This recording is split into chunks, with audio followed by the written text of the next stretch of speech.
అలాగే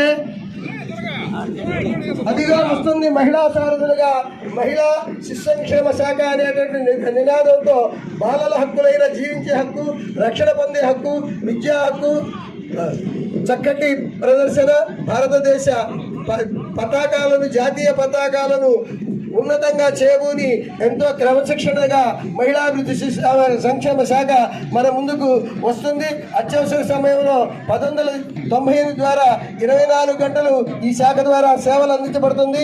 మహిళలకు గృహహింస నుంచి రక్షణ పొంది గృహహింస నిరోధక చట్టము 2005ని చాలా చక్కగా నిర్వహిస్తున్నారు.